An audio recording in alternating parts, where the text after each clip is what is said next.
Thank you everybody for joining. This is 7:30 a.m. Pacific time on October 29th, 2025. My name is Timur Bashirov. Today with me on the line is Seth, and we'd like to welcome everybody. Thank you for your interest in Mat3ra.com. Welcome to our Mat3ra 2D webinar series. Over the last few months, we've been working on the open source code base for the design and development of 2D materials. And today we would like to share some of its capabilities with you. Let's proceed to the next slide, please. As you can see, with Mat3ra 2D, you can design monolayers, surfaces, interfaces, including point defects, surface defects, grain boundaries, and many other material structural features. This is the second webinar in the series, and we would like to highlight the capabilities to design heterostructures and nanostructures today. Let's go to the next slide, please. Before we start, some of the rules of engagement. The goal of this webinar is to help users understand the Mat3ra 2D codebase and how you can benefit from using it. Every participant should be a registered Mat3ra.com user, but even if you're not, you can still benefit from using the codebase without being our user. We'll share this presentation after the webinar, so there is no need to record it or take notes. You can find this presentation later on youtube.com. Next slide, please.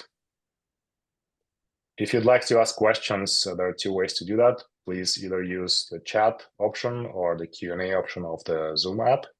We'll go through all the questions at the end, and we'll have a dedicated time to answer all of them.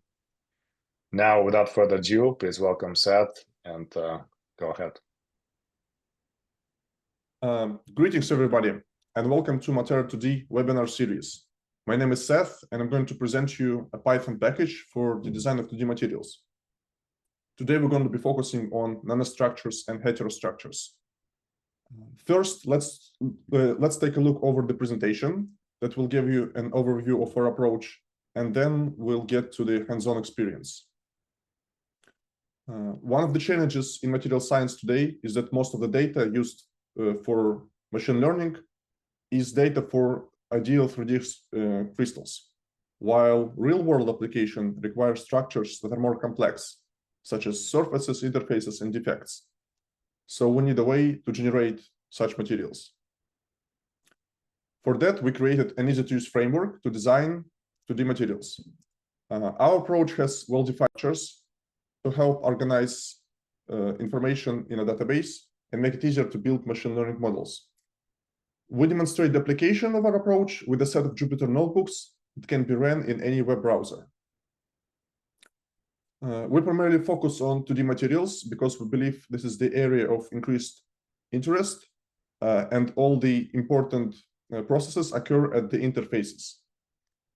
Here are some examples of materials that have been generated with our package. So we can see passivation, intercalation for the interface, 2D interface, and another interface. Our implementation includes 5 components. First is the data standards, which has the entities, ontologies, and categorization, and corresponding data structures that are used to store and exchange data, and is housed in Mat3ra SC package. Next is commonly used examples for such entities, and it's stored in Mat3ra stand data. The third one is generic code base, which has the implementation of the entities inside the Python or JavaScript to make them able to run in the environments. We're not going to touch this today, but it's housed in Mat3ra code package. The 2 packages that we're going to review today is the specific code base, which is Mat3ra made, and this is the main code base that has all the implementations for material entities, tools to operate on them, analyzers, builders, etc.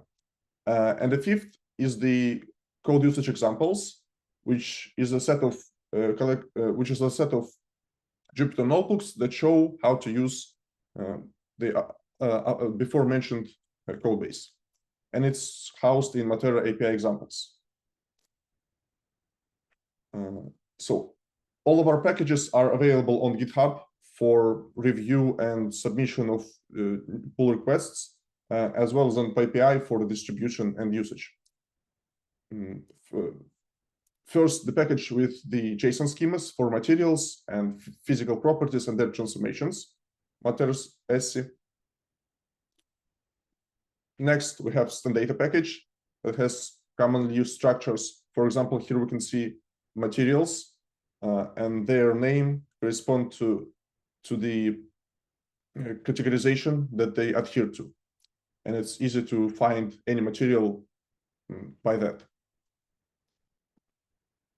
Then we have the main package, Mat3ra made, that implements materials, instances, and tools for their transformation, has structures such as material lattice, basis, cell, understand the functions and transformations that allow building of more complicated materials.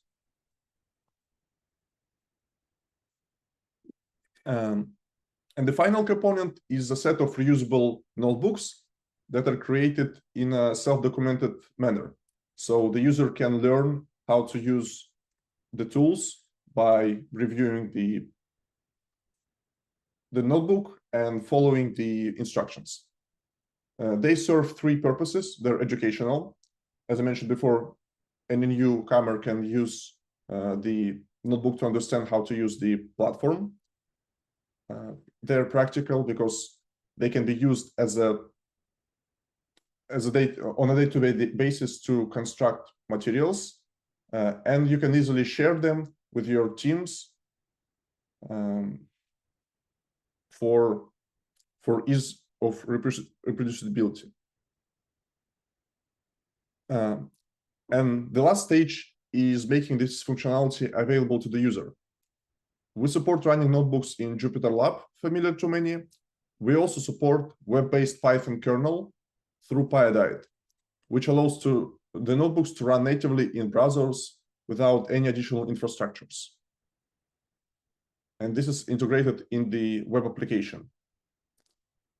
You can use any pure Python wheels, such as AEC and some form of Pymogen, and as well as Mat3ra made package inside of it. Let's look at the implementation details. We split the process of material creation into parts: configuration, transformation, and the result. For example, if you want to create a nanoribbon, we start with the bulk material, and then we provide materials, and then we provide the properties such as 2D Miller indices, size for the length and width.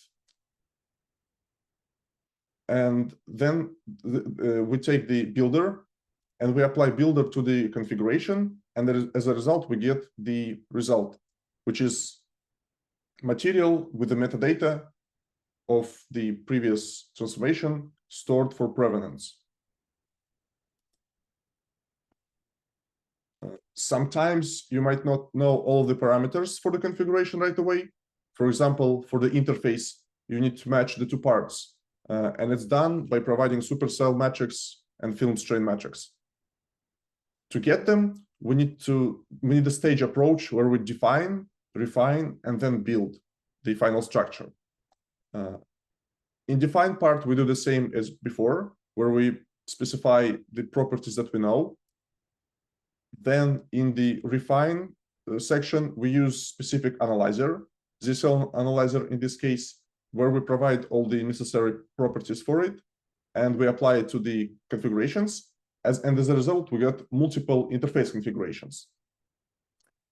And then you select the configuration that is more appropriate for you. For example, they can be ranked by size or strain of the film, and then you apply interface builder to this configuration, and as a result, you get the final interface that you need. Categorization. We categorize materials to make it easier to find the function that transforms it and to reason about them into a categorization. First of all, they divided by the domain of pristine, compound pristine, defective, and process structures. Further down, they divided by dimensionality, ranging from 3D to 0D. And at the end, you have the final category, which is ideal crystal, slab, nanoribbon, or island, or anything else. Then we also have some variants, which shows how this structure was achieved. For example, for the interface, you might have a simple interface with no matching, or maybe ZSL matching, and etc. Today, we're going to be focusing on three objects of this categorization. There's going to be nanowire and nanoribbon for the pristine structures, and heterostack for compound pristine structures. What we'll review today. So for hands-on demonstration, we will go over Materials Designer app.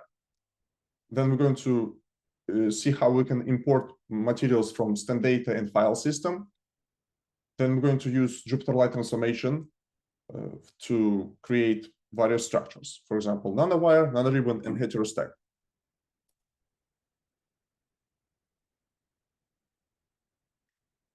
And this is the UI for Materials Designer. We're going to see it live shortly. The first example is going to be silicon 001 nanowire. We want to take the bulk material, and as a result, we want to create a nanowire with the orientation of 001. First, we start by importing material. We do this with the usage of Stendata, which can be viewed as a static standalone database that can be queried. And we query it by the name of the material that we want to find. Then we convert it to the material class to let us analyze and apply tools inside of Python. Next step, we specify. So for this nanowire, we're going to be cutting a cylinder shape along the z-axis from a slab. So at first, we need to create a slab and then cut a cylindrical shape. So we will provide some of the variables that we're going to reuse later. So milliround is 001. Then we specify the radius and length of the slab, of the final wire, and also a vacuum on the sides. Then we create a slab using the helper function. We provide the substrate that was silicon and it was loaded before. Then we provide the Miller indices. We can omit the termination formula because there's just one termination and it's going to be selected automatically. We specify a number of layers as one and no vacuum because we're going to create a supercell out of this slab where we create large enough supercell so that we can fit in our pre-selected size of the cylinder. So we need to calculate supercell dimensions, which we find by dividing the radius for x and y. We divide the radius by the unit cell size and just get one additional repetition to cover for some extra space. And for z direction, we divide the target length of the wire by the lattice C size. And we create the supercell out of which we're going to cut the cylinder, and we're going to use filter by cylinder helper function, where we would provide the material and then the radius, and that we use Cartesian coordinates. And as a result, we get the nanowire. So let me demonstrate this. We can see that the silicon material is already loaded because it's a. Do you see the? Okay. We can see that the Yes, silicon it is works fine. yes, yeah. We can see that the silicon material is loaded. It was a default material. Then we're going to go to advanced Jupyter Light transformation to open the window where we have the introduction notebook, which shows the links to all of the notebooks for different modifications, and they're all categorized.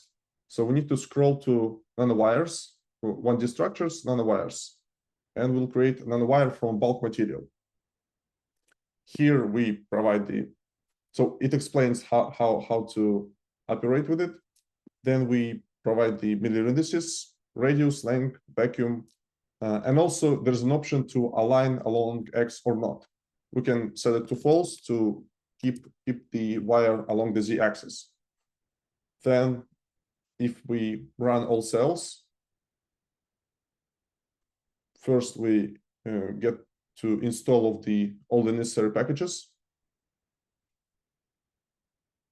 Then the material from the selected materials gets loaded, and it should be previewed shortly. So we can see the silicon. And then here we create nanowire by creating the slab, calculating the correct supercell size, creating the supercell, and then filtering with the cylinder and the optional rotation if we need to. So as a result, we get the material.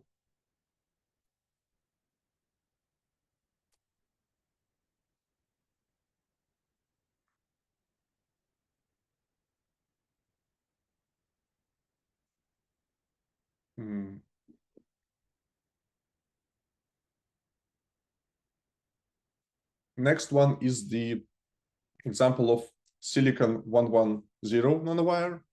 And we're going to do it a bit different because here we reproducing a structure from a paper, and we want to achieve such structure, such specific shape.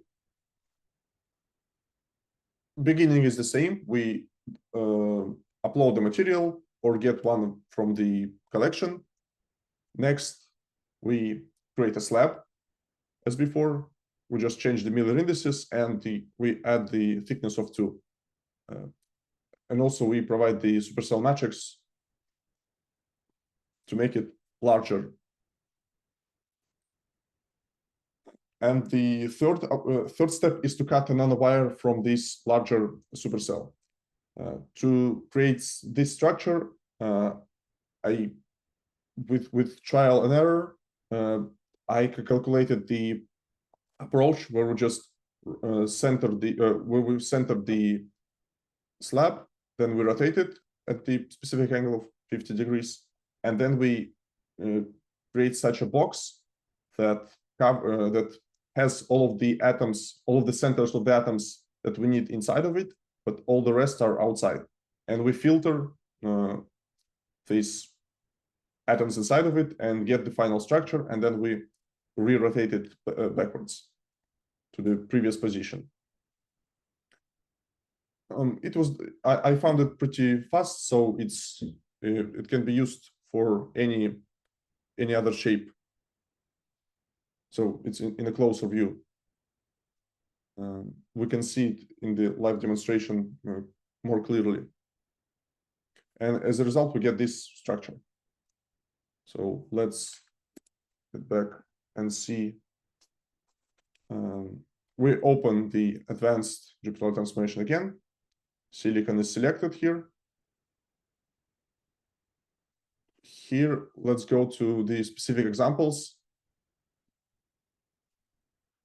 And passivation edge nanowire, but we're not going to do passivation today. So here is the example of, here's the target structure that we want to create. We can deselect bonds to saturate to be 0 so that don't add any hydrogen. And let me run all the cells and show what's happening here. So we install the packages.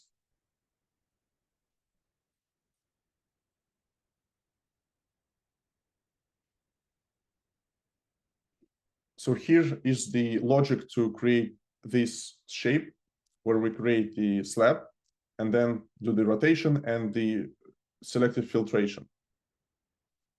When we see the visualized materials, I'll show you the steps that were taken.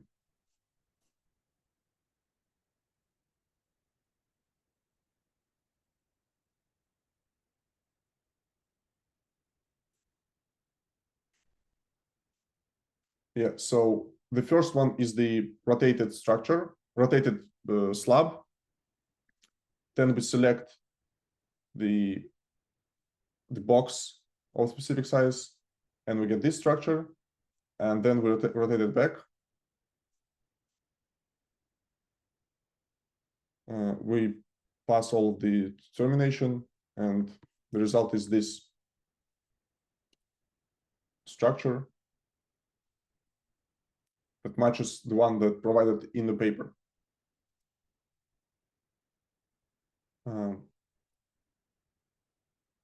Next one is the example. Next example is graphene nanoribbons. For nanoribbons, we're going to create two types of nanoribbons, which is armchair and zigzag.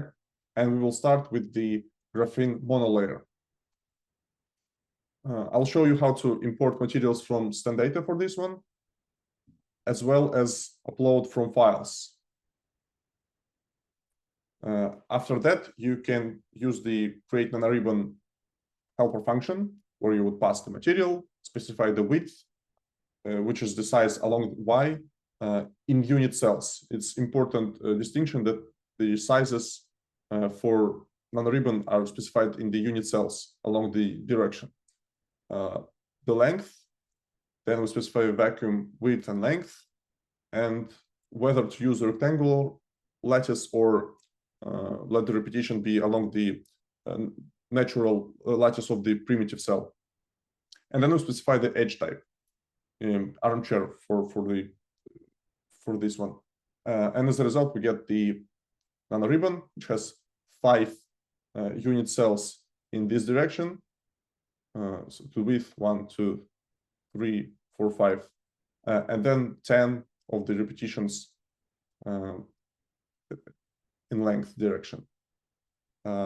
For more, there's another way to describe an edge for the hexagonal or any other lattice is with the 2D Miller indices or UV indices.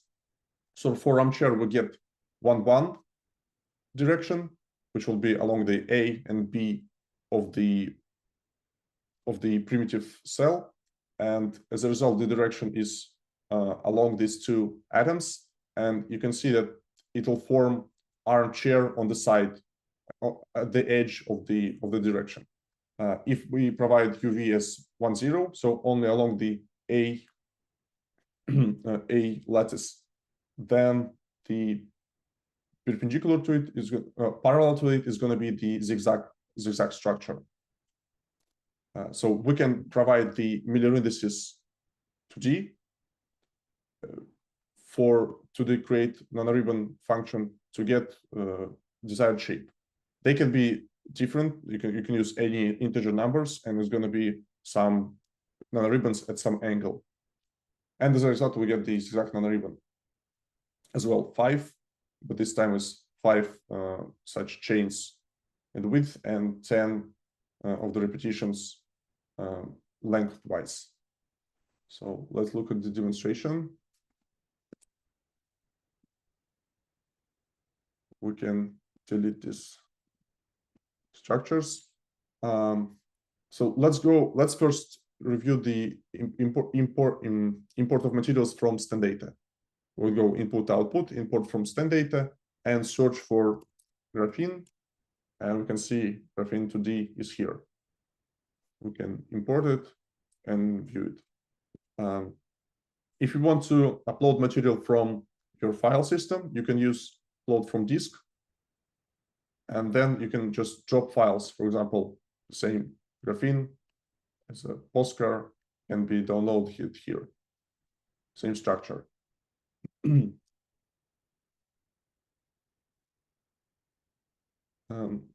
Also, if you have some materials with a different formats, you can use the specific notebook to create. Okay, let's look at the graphene nanoribbon first. We can remove these structures and just have one graphene monolayer. We will go to advanced Jupyter transformation. We select the graphene as the input material. Then we will scroll to the same 1D structures nanoribbons and create nanoribbon from 2D material.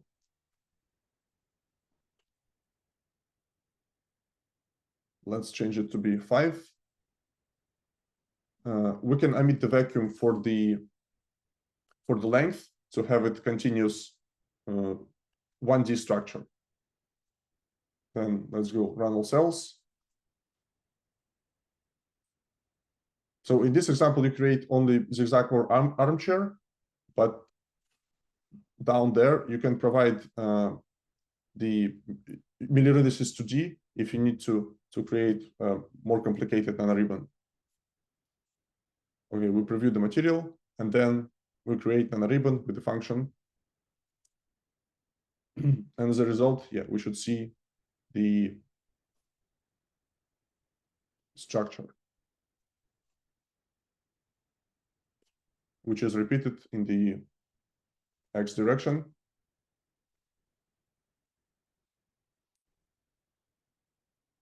Now let's create the armchair nanoribbon. So it's the same protocol, but here we're going to change it to chair. Okay, I think I didn't save it. Let's run all cells. We do the same installation because we closed and reopened the notebook, so all of the state was changed.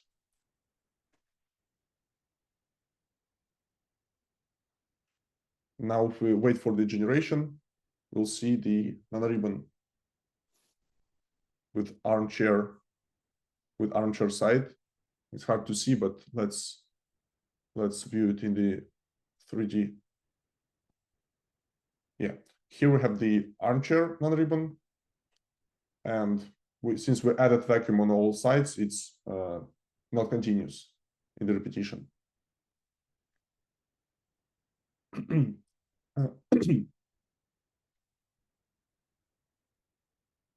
I wanted to show that you can upload any material in any format that AEC supports.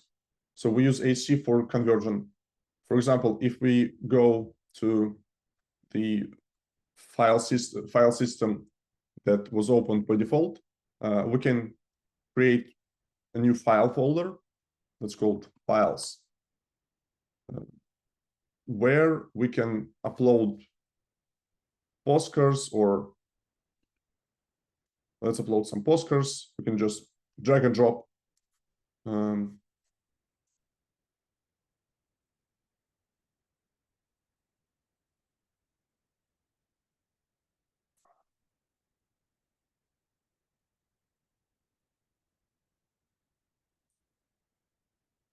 yeah, let's go some CIF files, and let's scroll to the bottom and find the notebook that allows to read the material. So import from files in the AEC supported formats. It explains how to use it. Here we need to change the folder path to be files. I think I already did it before.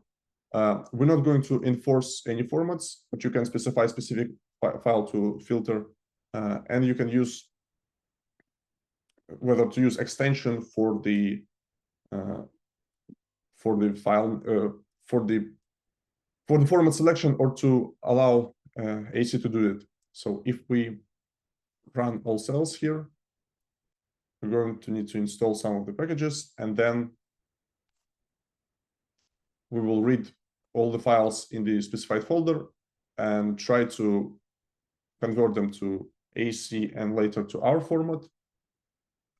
And then we can see that we successfully read all 5 of the materials, CIF and PostgreSQL files. And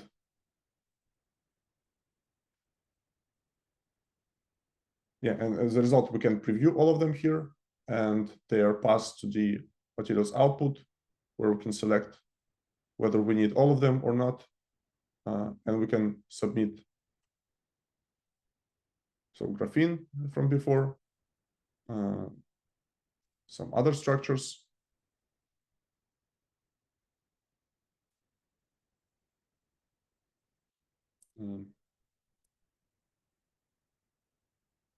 Okay, so let's now look at the Mat3ra example, which is high-K heterostack. We're trying to recreate such structure using the silicon oxide, hafnium oxide, and titanium nitride. Heterostack is basically a slab between different, a stack between different slabs. So for silicon 001, for silicon oxide, we have 111 orientation, and for hafnium and titanium nitride is 001 as well. We're going to first load materials from Stendata. And as you can see here, for hafnium, we're using the regex to find the hafnium part of it, and then the MCL, the specific lattice that we need for this structure. Then we're going to define stack components, which is stack of each slab. So for the first silicon is going to be, we pass the crystal as a silicon material, we specify its Miller indices, the thickness, and we might provide supercell, or we might leave it as is. And then we do the same for the silicon oxide and the rest of the materials, where we provide their slab parameters. And then we use the create heterostructure function to pass stack components, as well as the gaps between them in angstroms, and the vacuum over the last fill. Then we have a flag to optimize layer supercells. So in case you didn't pass a supercell previously, then the algorithm will try to match the film to the substrate by trying different supercells and find the one that matches it with the minimal strain. And then for this specific example, since we build from the bottom up, so we create in the positive z coordinate direction, we need to flip the structure to match the one from the example. And as a result, we're going to get this material. This one we're also going to be viewing from the specific examples folder. We can actually open with the view Jupyter Light session, larger panel option. Then if we scroll to specific examples and we go to heterostructure with silicon oxide, etc., then we're going to see the description of this notebook, which shows what we're reproducing and how. Here, let me first run the cells so that we get the installation going. Here we provide all the structure parameters for the next cells to find to create materials. We provide the name that's going to be searched in Stendata, then provide slab parameters, Miller indices, thickness, and supercell if you need to. And we do this for all 4 materials. And then we provide the gaps. They were taken arbitrarily to match the structure as close as possible. So here we have these structure parameters dictionary array and we loop this array to get all the materials from distant data, and then we loop this array to create stack components. And then we just use create heterostructure to create the final material, and we visualize it.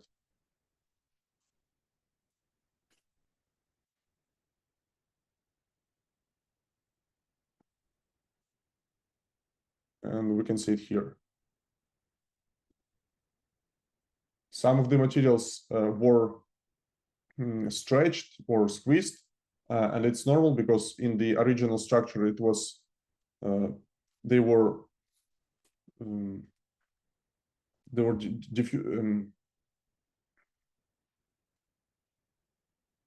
annealed materials, and here we get some sort of annealing similar to that. There's also, if you want to run this notebook to create some general heterostructure, we can go to the create heterostructure notebook. If you go here, should be heterostructure of multiple consecutive layers and the multi-material structures. It explains how to use it again, and here you can provide any material from stand data, or you can use materials from the working directory if you adapt this notebook a bit. Well, we can run it to view that it's going to be a simpler structure: silicon oxide, and hafnium oxide only. And as a result, we should get the similar structure.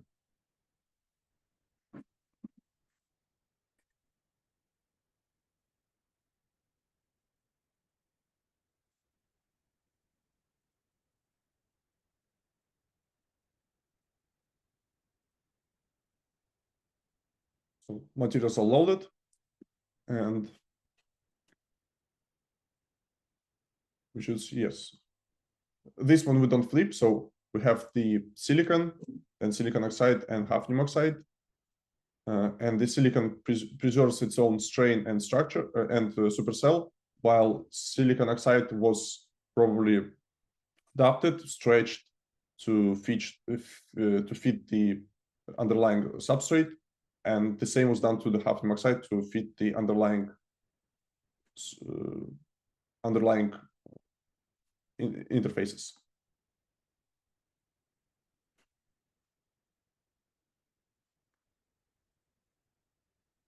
So we have notebooks for all the typical use cases, and they're housed at the JupyterLight-Mat3ra.com or accessible via Materials Designer, which is at https materialsdesigner.mat3ra.com.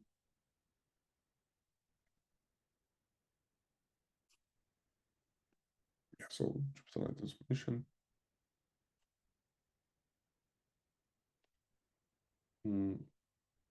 Today, we introduced Mat3ra Made, which is a Python framework for design of 2D materials.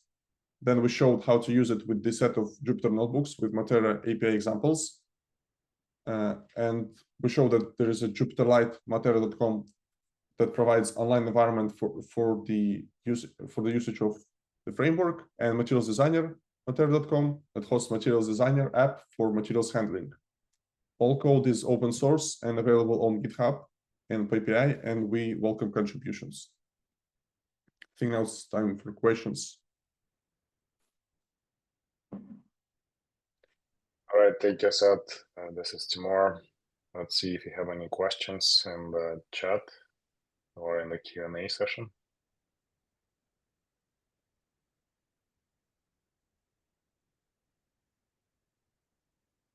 Okay, I don't see anything as of today. Maybe we can talk about how we came up with some of these examples. Where did the Heterostack come from, and how did we decide to reproduce this specific one? I think Heterostack came from the Quantum ATK tutorial, which when we were reviewing the functionality that we need to create we found the example, we find the tutorial for the IK material with their functionality, and so we try to replicate replicate it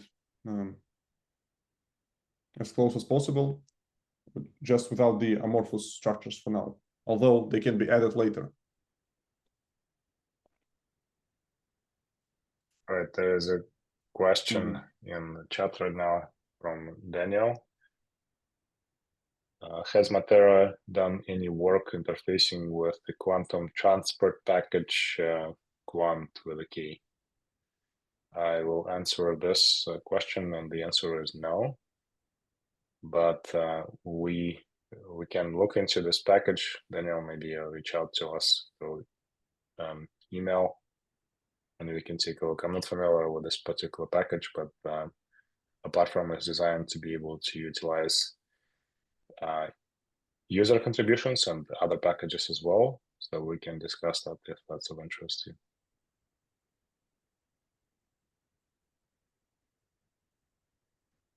Right.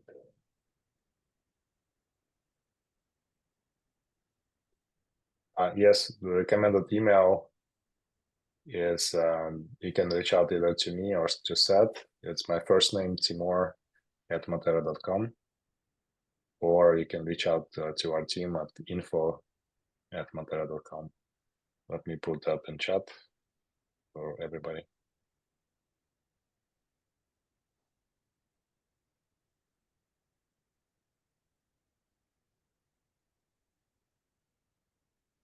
All right.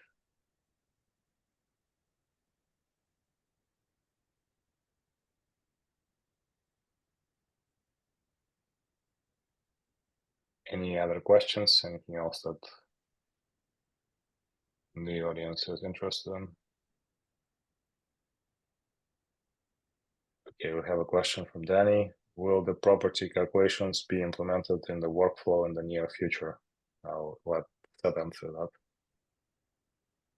Yes, we're working on it, and as of now, we have the one example that allows to run the calculations, although it's not done via the. Actually, we can do it via the browser. If we go to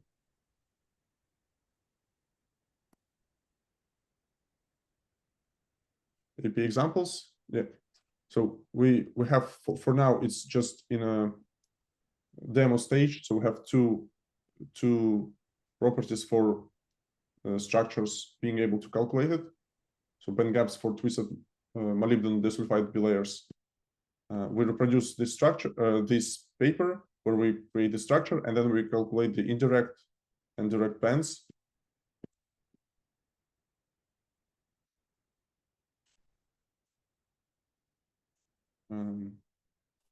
If we run, it will take time to create materials and to run the calculation. So probably not going to be able to show today, but as a result, here, first of all, we create the material, and then I'd say please follow this webinar series a bit further.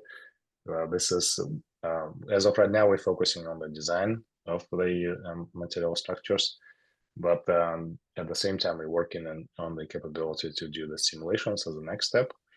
And what Seth is showing right now is a quick demonstration of what's possible. So in the Python toolchain, we would like to enable the capability to design the workflows that will characterize and extract specific properties of the structures. And one of the property that Seth is highlighting right now is band structure. So we should be able to utilize different packages for the calculations of band structures, valence band offsets, doing structural relaxations and things like that on multiple of the structures. The next question is from Sanjeev, how to do relaxation of heterostructures. And that is, I think, something that we will defer to future webinar as well. Just like right now, what Seth was demonstrating with the band structure calculations, the same thing will be possible with running a workflow for structural relaxation. And it's likely going to be done in 2 steps. There's quite a bit of work available in foundation models. So the universal force fields that we can utilize to pre-relax some of the larger structures. And then once we have them pre-relaxed, we can utilize density functional theory to get the fine-tuned the final structure. So again, this is something that we will cover within the next few months. Right. And there is a question from Yulia. Have you compared the results of your predictions with predictions of some AI models? And the answer is no, because we don't we didn't make any predictions quite yet. We were just making the initial input for the calculations, right? We creating the structures that will go into the input of many of the first principle calculations that we would want to run. And in this case, we haven't done any benchmarking, anything like that. Benchmarking usually would be done after we actually do the calculations, after we apply some sort of theory on the structures that we create. So that, again, this would be deferred to one of the future webinars in the series. Thank you for the question, though.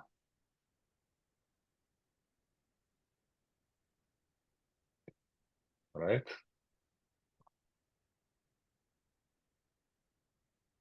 Anything else that's coming from the users, from the attendees?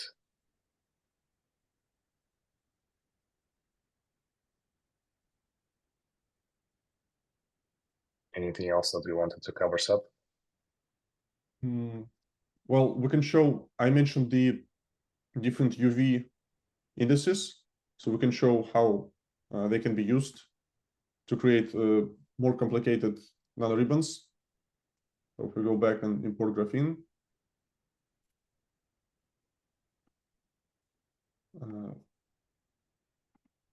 for example, we can go and create a more complicated, pass a more complicated UV index. So we forgo the edge type.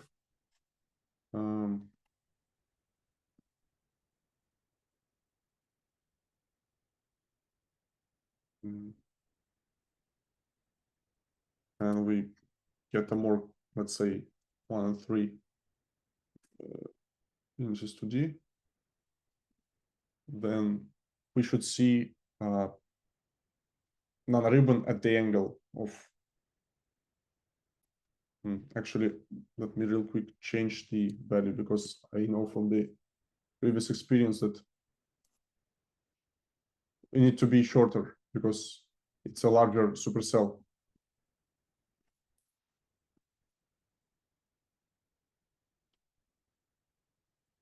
We're waiting for the PyDie to be activated.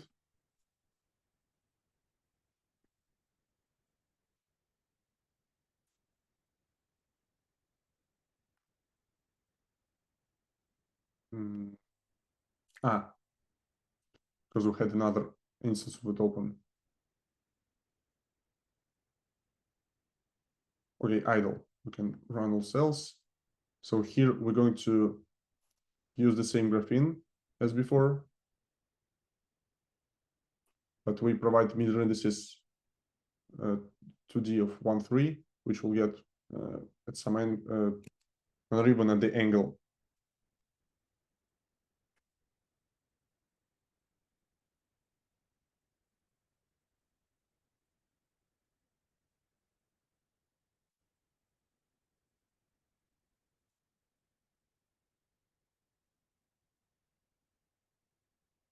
So as you can see, we did the 4 repetitions.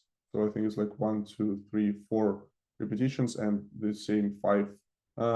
Maybe it's harder to get the actual width, how the width is calculated, because it's a smaller pattern that repeats pattern like this, which is the side of the 1, 3, and it repeats. Because this is the orientation of zigzag. So we have a slight angle from the zigzag. All right, so there's quite a bit of variety in all of this different design functionality. So as you can see, the devil is in the details. But as of right now, we are focusing on producing structures that represent the real world complexity, including some lower dimensional structures and two-dimensional arrangements, surfaces, interfaces. In the next series, in the next episode of the series, we will focus on defects, as I understand, right? We'll talk about point defects and maybe surface defects after that. And then as we progress forward, we will explain how to extract the properties of those structures as well. All right, if there are no other questions, I think we will wrap up at this point. Our next webinar will be last Wednesday of November, same time, 7:30 Pacific, and we hope to see you there. Thank you for joining us. Thank you, Seth, for the presentation, and we'll see each other next month.